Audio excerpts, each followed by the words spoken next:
Good evening, Amheads. It's now 8:40 p.m. Monday night. Uh, Welcome to the Uncle Richie Show. But instead of doing it in Frantic TV, I'm doing it from Electric Hornet side. Because those that don't know, my producer Felix Mariano was involved in a serious car accident this past Saturday on our way to ride on Pier 76. We were approaching West 79th Street on Riverside Drive, traveling southbound. Excuse me. We were on the bike lane. We were averaging 25 miles an hour. Mike went through the intersection. I went through the intersection. When Felix came, there was a early model Chrysler convertible. African American female driver decided to turn. She saw a little parking space and decided to turn into it without even looking on her right side mirror, without putting on her flashers, and Felix collided with her. His left side ribs took off the right side mirror off the car. He then flew on top of the hood. When she saw him on top of the hood, she slammed on the brakes. He slid into the intersection face first, hitting the pavement with his forehead. And I tell you guys, time and time again, wear your fracking helmet. Because I tell you right now, thank God Felix is at home now, resting. He's in a lot of pain. Doesn't have anything broken, but the ribs took the blunt of the force of the mirror, and he's bruised up. So it's almost the same as having fractured ribs. I know I had 3 fractured ribs in my lifetime, but he's in a lot of pain at home, but he's alive. Another thing that's bothering me, we put this out on Saturday, and we got a handful of people that just reached out, 10, 15. We belong to a crew where we have like 200, and you just 15. I mean, okay, maybe people weren't at home, or they haven't watched Instagram or YouTube. Felix has his own accident on YouTube. He recorded his own accident. So if you haven't watched it, go to Frantic TV and watch the accident. The sound was, I thought it was a truck that hit something. That's how loud it was. And when I turned around, I saw it was Felix. My heart dropped. I thought he was dead. I really thought he was dead. So those of you who are just watching the video or just getting on Instagram, reach out to the guy, We always say we are a close-knit family, but it doesn't seem like it until it happens to you. And we all gonna fall one day or another. It's inevitable. You ride a e-bike in New York City, everybody's on their cell phones, not paying attention.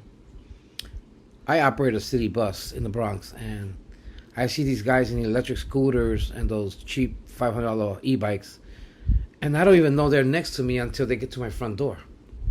They don't sound the horn, they don't make noise. You don't know.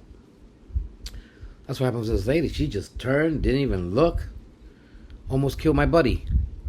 So, like I said, it could happen to anybody. I'm so pissed off I'm smoking here.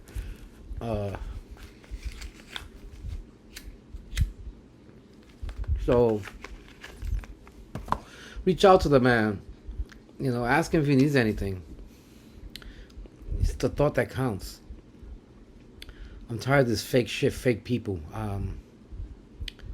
We're supposed to be together, Latinos together, man. Come on. I preach that all the time.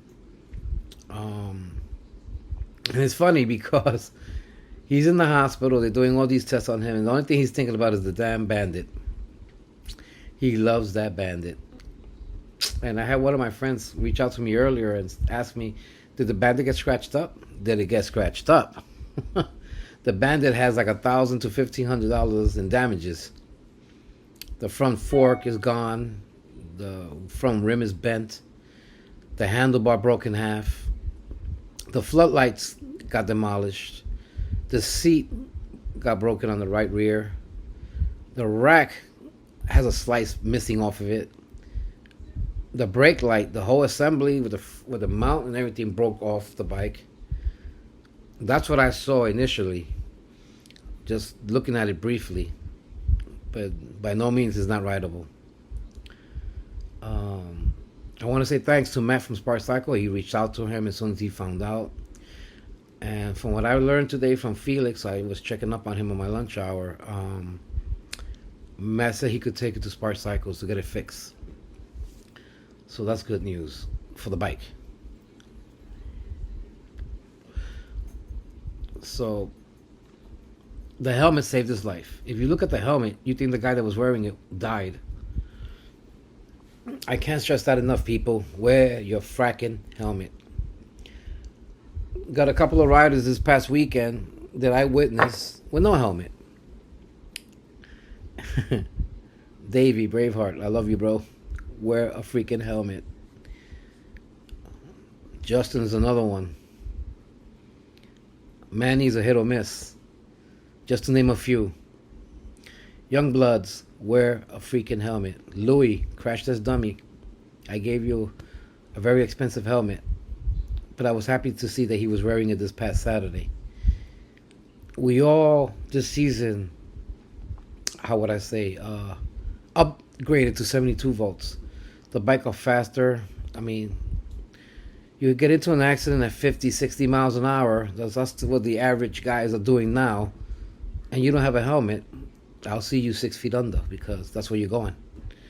You hit the pavement at 50 miles an hour and you don't have a helmet, you're melon, poof. So wear your damn helmet. I can't stress that enough. You don't have one, you don't have any money, reach out to Backup Mike.